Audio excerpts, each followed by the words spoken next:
Hey, they tell you it's simple: drive, accept rides, and get paid. But two Uber drivers can do the same trip, same city, same time, same distance, and walk away with completely different pay. No warning, no explanation, no transparency, just numbers, quietly decided, somewhere inside an algorithm no driver can see. So, what's happening? This is Uber, and what looks like a simple way to earn money may not be as equal as it seems. When Uber first appeared, it didn't feel like a job. It felt like an escape. No interviews, no managers, no schedules, no fixed salary holding you down. Just you, your car, and an app. You could work when you wanted, stop when you wanted, and most importantly, earn on your terms. It sounded like freedom. A clean break from the traditional 9-to-5 system. But there's something most people don't think about when a system removes fixed pay. Because when there's no fixed wage, there's still pay. It's just no longer visible. Uber doesn't use a traditional wage system. Instead, every trip is priced dynamically. For instance, the price of a ride usually depends on demand in the area, number of drivers nearby, traffic conditions, time of day, predicted rider demand. On paper, it looks logical, supply and demand balancing itself in real time. But drivers don't experience it as logic. Instead, they experience it as an inconsistency because two drivers can work the same hours, drive the same roads, operate in the same city, and still earn different amounts. Not slightly different. Noticeably different, and no one explains why. Over time, the system begins to learn patterns, not just the city, but the driver. It tracks behavior like how often rides are accepted, how often trips are cancelled, where a driver tends to operate, when they log in, how long they stay active. Slowly, each driver becomes a data profile rather than a person, a set of behavioral signals, and that profile influences what the system shows them, which rides appear first, how often requests come in, how busy a shift feels. So even though every driver thinks they are using the same app, they may not be experiencing the same system.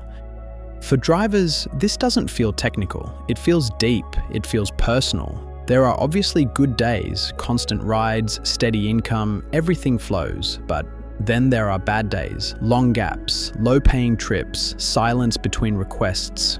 No warning, no explanation, just a sudden shift in how the day feels. And when that happens often enough, drivers start doing something very human. They start looking for what they did wrong. Maybe it was location, maybe timing, maybe choice of rides, but sometimes there is no mistake to find. And that's where the frustration begins, because effort stops matching outcome. And when effort stops matching outcome, people start losing trust in the system they're working in.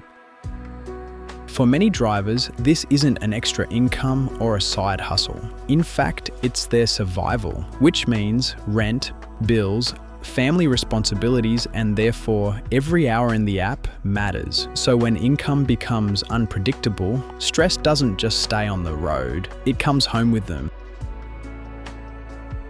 Some drivers work longer hours in a hope to try to fix it, like some switch locations constantly, while some push deeper into late nights, trying to force consistency out of something that doesn't behave consistently. And the worst part is that the system doesn't respond to effort or hard work. Instead, it responds to its structure, and that structure is not visible to the hardworking driver. Uber's system isn't designed to optimize fairness for individuals. It is designed to optimize movement across an entire city. It is trying to reduce rider wait times, balance driver availability, increase trip completion, manage demand spikes, so it constantly adjusts incentives indirectly. Not through rules, but through opportunity. What you see, what you get, what you chase is constantly shifting underneath you. From the outside, Uber looks like freedom. From the inside, it often feels like uncertainty. But maybe the most uncomfortable part is how normal it becomes. Drivers adapt, they adjust, they stop questioning the fluctuations, they start treating randomness as routine, until it no longer feels like something unusual. It just feels like the job. But one question never fully disappears. If two people can do the same work in the same city using the same app and still end up with different outcomes, then what exactly is deciding the difference? And if that answer is hidden inside a system that is always changing, how would anyone ever know when it changes again? And maybe that's why so many people never leave. Not because the work is amazing, not because the pay is stable, but because every now and then the app gives them a perfect day. A day where everything clicks. Good trips, fast pickups, big surge pricing, no downtime. And for a moment, it feels possible again.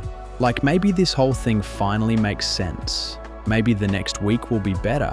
Maybe the bad days are over. Maybe the system is finally working. And that feeling is powerful because uncertainty mixed with occasional reward is one of the hardest psychological loops for humans to walk away from. Casinos know it, mobile games know it, social media knows it. You keep pulling the lever, because the next result might change everything. And the dangerous part is, most drivers don't even realize they're inside that loop. They think they're chasing income, but after enough time, many start chasing recovery, trying to earn back bad days, trying to recover wasted hours, trying to undo the feeling that the platform somehow owes them a better shift tomorrow. And slowly, the line between independence and dependence starts getting blurry, because real freedom is supposed to create clarity, not confusion. If someone works harder for 6 months straight, they should be able to understand why their life improved. But when outcomes feel random, people stop building strategies. They start building superstitions such as drive at this hour, avoid this suburb, reject these rides, accept those ones immediately, log out for 10 minutes, stay online longer, restart the app. Little rituals people will create when they no longer trust the system enough to predict it. And maybe that's the strangest part of all this. Millions of people around the world waking up every day, allowing software to quietly shape their emotions without ever seeing the mechanism behind it. Excitement, stress, hope, disappointment, relief, all triggered by numbers appearing on a screen. Not a conversation, not a human decision, just calculations. And maybe future generations will look back at this era strangely. An era where people technically worked for themselves, while spending every day adapting their behavior to satisfy systems they could never question directly. Because once technology reaches the point where it controls visibility, opportunity, timing, and income simultaneously, then power starts looking very different than it used to.